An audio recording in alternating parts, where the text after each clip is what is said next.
Hola, espero se encuentren bien. Esta clase es sobre el tema de raíces y afijos. Entonces vamos a empezar de una vez a trabajar con el tema del día de hoy.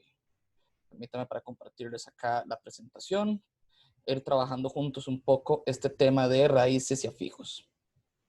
Bueno, eh, en general este tema es de suma importancia, es un tema de quinto grado, para los estudiantes de quinto grado del Colegio Nuestra Señora del Pilar, y es un tema que en realidad se va trabajando en distintos niveles, a nivel del sistema educativo costarricense, y pues se le va añadiendo algunas cosas, pero la base eh, del entendimiento de este tema se encuentra acá, en la etapa de educación primaria. Entonces vamos a trabajar un poquito con qué quieren decir esas dos palabras, raíces y afijos.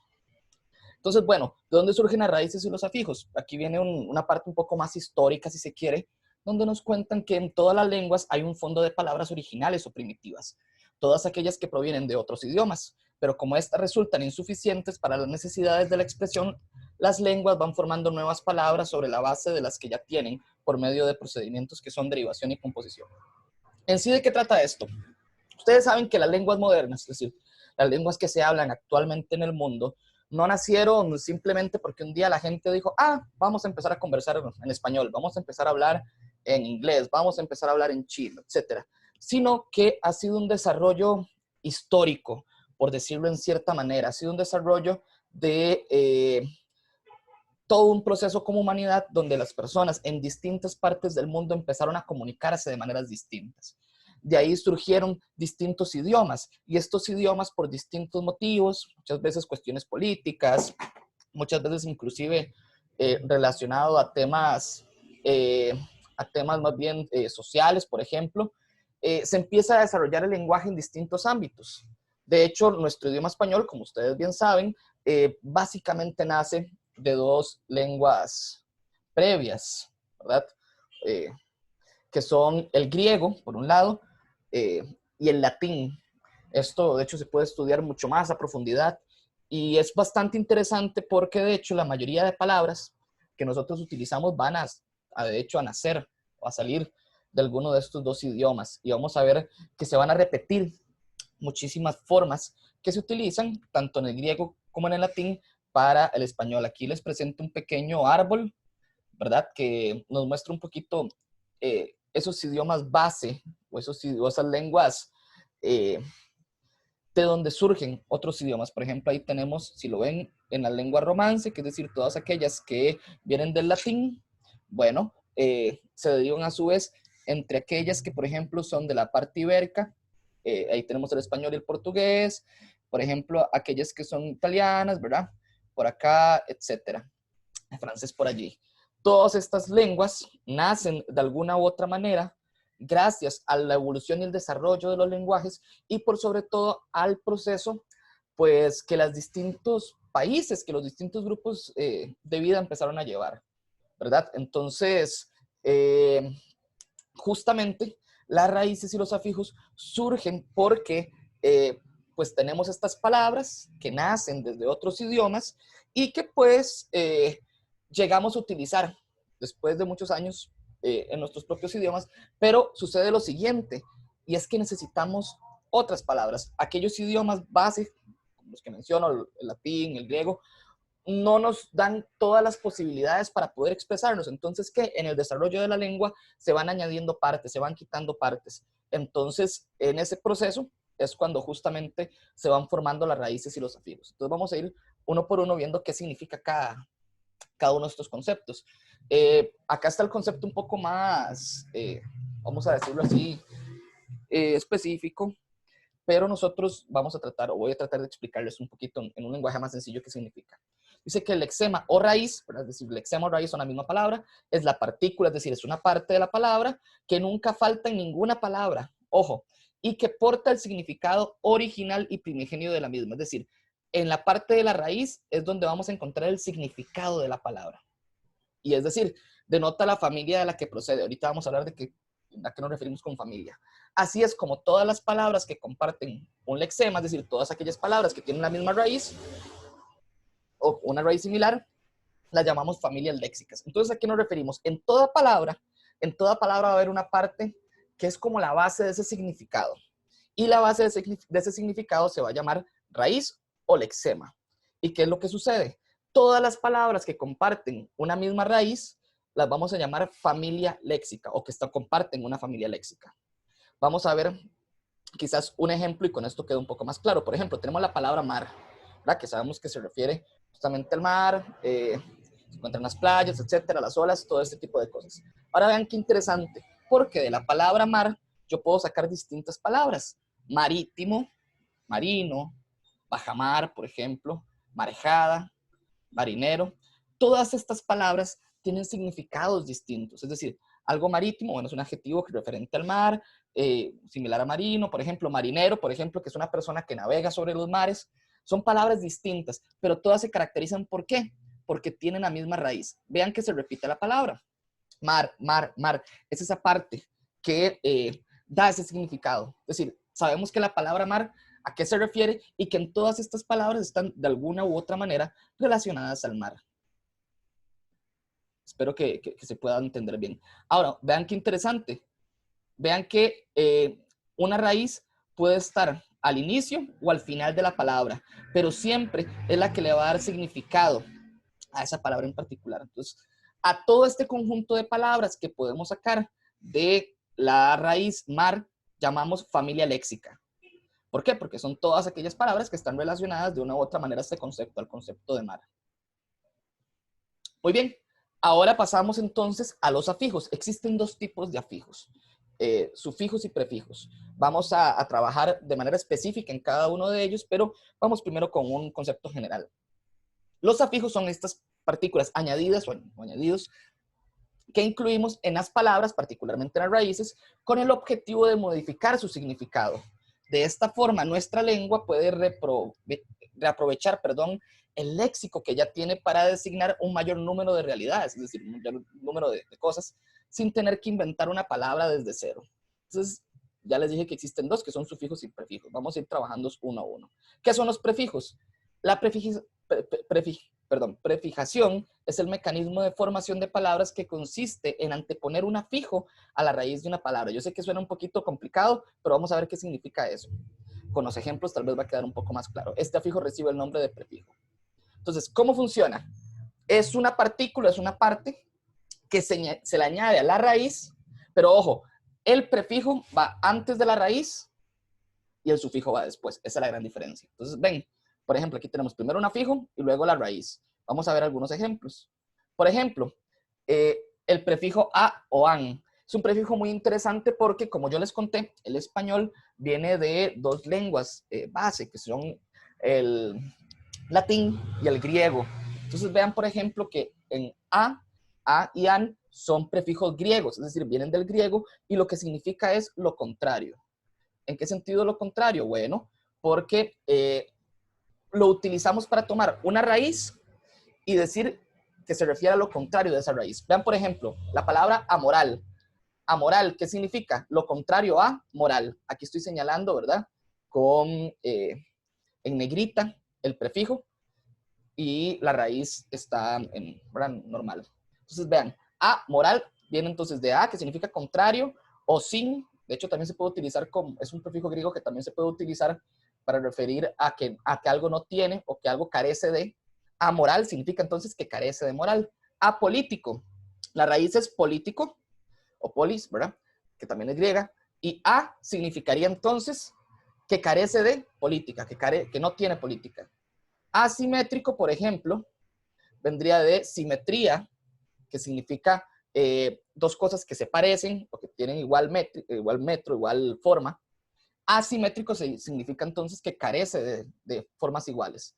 O por ejemplo la palabra analfabeto, ¿verdad? Tenemos alfabeto, ¿verdad? Que tiene que ver con letras particularmente y que lo utilizamos para decir que una persona sabe leer y escribir, ¿verdad? Una persona alfabeta, pero analfabeta, ¿verdad? Ese A nos dice entonces que carece de alfabeto, es decir, que carece de la capacidad de leer y escribir.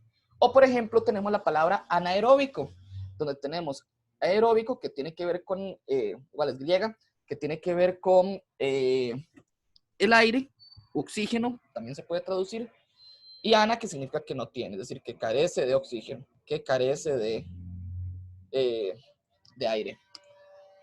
Otro ejemplo, tenemos el prefijo también griego, anti, que significa lo contrario de. Entonces, por ejemplo, en la palabra anticuerpos, cuerpos es la raíz, anti es el prefijo y anti significa lo contrario de. Entonces, ¿qué son lo contrario de cuerpos? Bueno, anticuerpos. Muy acorde para toda la situación sanitaria que estamos viviendo, ¿verdad? Constitucional, por ejemplo, como raíz, y como prefijo anticonstitucional, quiere decir que va en contra, que es distinto, que es completamente antagónico a la Constitución. Antimateria, por ejemplo, para aquellos que son curiosos de términos científicos, que es en contra de la materia, que es lo contrario a la materia, ¿verdad? O antirrobo, que se puede utilizar, por ejemplo, cuando hablamos de alarmas antirrobo. Otro prefijo griego que encontramos es la palabra auto. Auto tiene que ver cuando algo se hace por sí mismo. O, por ejemplo, si una persona hace algo por sí misma, se dice que esa persona es autónoma, por ejemplo. Es decir, auto significa que se hace por sí mismo. Por ejemplo, autodeterminación es una determinación que hace hace una persona por sí misma, ¿verdad? O autogobierno es un gobierno que se hace por la decisión de una misma persona, porque una persona quiere. Autogestión, por ejemplo, automóvil, que se mueve por sí mismo. Otras de los prefijos, este también es griego, me parece, es el prefijo bi, bis o bis, que vienen de el mismo tipo de prefijo, que significa dos. Por ejemplo, bianual significa 2 años. Bilabial, por ejemplo, 2 labios. Bicampeón, que ha sido 2 veces campeón. Bisabuelo, ¿verdad? Que está 2 veces abuelo, ¿verdad? Por ejemplo, tenemos el papá, ¿verdad? Sigue el abuelo y después sigue el bisabuelo. El bisabuelo es el que es 2 veces abuelo. O bisnieto, que es 2 veces nieto, ¿verdad? La misma forma. Otras, aquí tenemos, por ejemplo, un prefijo más bien latino, es decir, que viene del latín, que es co. Co viene del latín cum, que significa que viene junto con.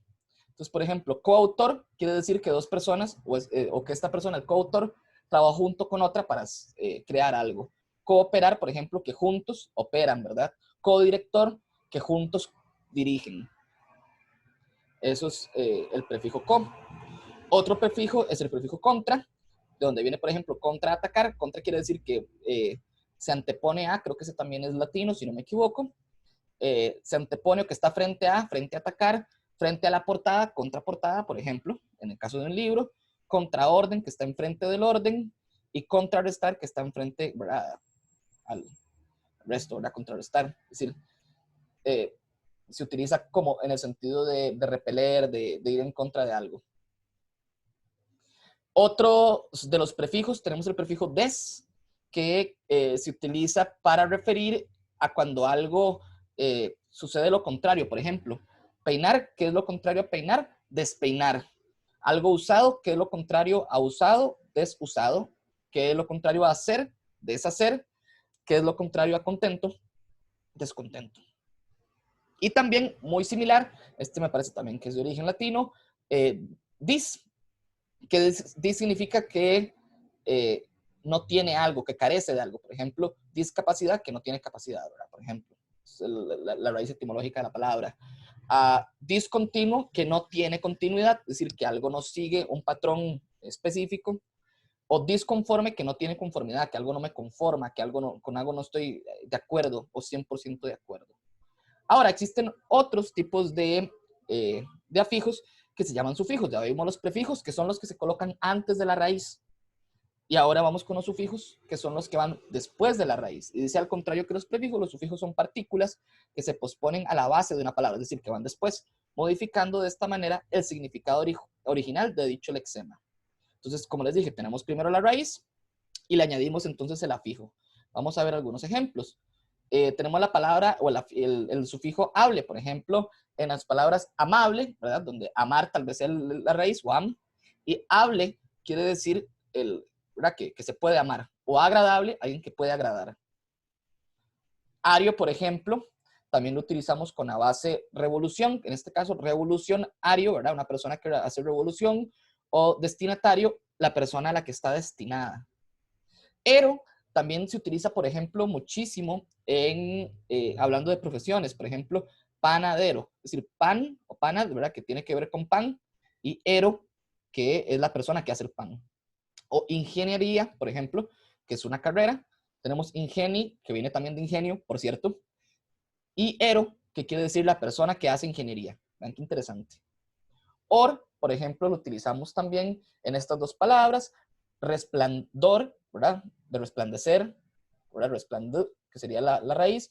Y or sería el sufijo. O temblor, de temblar, ¿verdad? Nos referimos ahí con ese sufijo. Otro ejemplo de sufijo es la terminación osa, oso, que utilizamos para nervioso, para furiosa, ¿verdad? Nervio, por ejemplo, y oso, que sería el sufijo, o furia, que sería la base, la raíz, y osa, o furi, ¿verdad? Osa, que sería el sufijo. También podemos utilizar otro ejemplo de sufijo, el iso. Por ejemplo, resbalar, podemos utilizar resbaladizo, o de frontera, podemos usar fronteriza. Eño, también lo podemos utilizar, por ejemplo, con pedigüeño, ¿verdad? Que está al final, que es lo más importante. Navideña, por ejemplo, que es esa última partícula del final. Lo que más me interesa, muchachos y muchachas, es que entiendan que el prefijo va antes y el sufijo va después de la raíz. Entonces tenemos raíz, sufijo, y así sucesivamente. Raíz, sufijo. Y existen también otro tipo de sufijos que son las conjugaciones verbales, que ustedes ya se acordarán cuando hemos conjugado verbos o cuando estamos estudiando los distintos tiempos verbales. Entonces, por ejemplo, de la palabra cantar, tenemos la raíz cant y si lo dice la primera persona singular, es decir, yo canto, tú cantas, él canta, nosotros cantamos, vosotros cantáis, ellos cantan. Entonces, es otro ejemplo de sufijos. Vamos entonces a resumir todo lo que hemos hablado por acá. Las palabras entonces se componen de dos partes, raíz y sufijo. Y vimos que la raíz es la parte que mantiene el significado. Y aquí pusimos un ejemplo, ¿verdad? El ejemplo del mar, de donde sale toda una familia léxica con ejemplos de palabras como maremoto, como marino, como bajamar, como ultramar, etc. Y hablamos también que la otra parte que compone a las palabras son los afijos, y vimos que existen dos, prefijos y sufijos. Los prefijos son aquellos que van antes de la raíz, como en este caso la palabra autor es la raíz y co sería el prefijo. Y existen aquellos que más bien están después o en la parte posterior a la raíz. Por ejemplo, la palabra nervioso, ¿verdad? Donde nervi sería la raíz, que se refiere a nervio, y oso, ¿verdad? Se refiere a una persona que tiene nervios, ¿verdad? Muy interesante. Ahora, antes de irme, quiero hacer una pequeña reflexión con ustedes de algo bastante interesante y que creo que nos pone mucho a pensar. Como les dije al inicio de esta presentación, las lenguas modernas, las lenguas que hablábamos actualmente, ya les puse ejemplos, ¿verdad? El español, el inglés, el francés, el alemán, todo este tipo de lenguas no nacieron por sí mismas, sino que se dieron por un proceso de evolución y de desarrollo del lenguaje. Es decir, aquí me voy a poner aquí en la camarita para ver. Es decir, se han dado a partir de las distintas etapas de desarrollo de distintos grupos sociales, de distintas personas en distintas partes del mundo. Y es muy bello pensar en eso. Hay un autor argentino, que es de mis favoritos, Jorge Luis Borges. Borges decía que el habla, que la comunicación, ¿verdad? Que el habla, la comunicación en sí, presuponía algo. Es decir, el hecho de que nosotros hablemos presupone o necesita o es necesario que para que nosotros hablemos haya socialización, es decir, que conversemos entre otras personas. El desarrollo de una lengua se da cuando las personas hablantes hablan y cuando justamente alrededor de ese proceso de hablar y de hablar se van transformando el lenguaje, las diferentes lenguas. Y es muy bello pensar que siempre en el fondo de toda palabra existe una gran historia detrás. Vean qué interesante, vimos un montón de prefijos y sufijos que, por ejemplo, vienen del griego, que vienen del latín, que significan palabras en otros idiomas que ya ni siquiera se hablan. Y es muy bello pensarlo porque nos hace reflexionar acerca de que cada vez que nosotros hablamos, cada uno de nosotros hablamos, que tenemos una conversación, que escribimos en el Facebook, que escribimos en el cuaderno, cada vez que nos comunicamos, aportamos algo distinto a ese desarrollo de la lengua. Y algo muy bonito es que de alguna u otra manera, dentro de cada una de las palabras que nosotros hablamos, también hay como no diría trampas, pero sí eh, esas pequeñas sorpresas escondidas. Es decir, vean qué bonito. O sea, por ejemplo, si utilizamos qué sé yo, contraatacar, la palabra contraatacar o la hablamos, estamos utilizando un prefijo griego. Es decir, estamos usando una palabra que tal vez se dejó de usar hace más de 1700 años. Es tan bello pensar eso que, por ejemplo, en filosofía hablamos de que existen distintos pensadores que han marcado el, el pensamiento de la humanidad. Partes de los más importantes fueron los pensadores griegos, que hablaban griego. Entre ellos, qué sé yo, pensar en los clásicos, Sócrates, Aristóteles, Platón. Imagínense qué bello. O sea, todavía hoy en día, 2020, ustedes al utilizar palabras pueden que estén utilizando prefijos y sufijos que usó Platón, que usó Aristóteles para referirse a cosas. Y al fin y al cabo nos conectan. Y eso es lo bello de todo esto. Las palabras nos unen, las palabras nos hablan de un pasado común, nos hablan de que todos al fin y al cabo en este proceso que llamamos humanidad estamos unidos. Y estamos unidos no solo en un espacio, que por ejemplo ahorita está siendo bastante distanciado entre ustedes, por ejemplo, y yo, porque cada uno está en su casa, cada uno está pues en este momento de aislamiento, sino que también nos une a lo largo de la historia. Es decir, podemos estar diciendo palabras que tal vez dijo, como les digo, un filósofo griego, o que tal vez dijo su abuelito, o que tal vez van a decir sus nietos más adelante. Y eso es lo bello de pensar que entonces, al final y al cabo, las letras, el lenguaje, y particularmente la literatura, que es parte de lo que hemos estudiado en clase, nos une como humanidad, nos hace ser humanos. Entonces quería irme con esta pequeña reflexión acerca de lo importante que es estudiar las palabras, porque más allá de simplemente pasar una materia o pasar un examen o hacer un trabajo con respecto a esto, el análisis de la lengua no nos habla acerca de algo que está ahí lejos, complicado, difícil de entender. Nos habla de nosotros mismos. Nos habla inclusive mucho más de lo que nosotros podemos comprender de nosotros mismos. Nos hablan de muchas épocas, nos habla de muchos lugares, pero por sobre todo nos habla como seres humanos. Nos habla que es posible relacionarnos unos con otros. Eso es todo por hoy. Espero que hayan tenido un bonito tiempo y que hayan podido comprender bastante bien este tema. Hasta luego, que la pasen muy bien.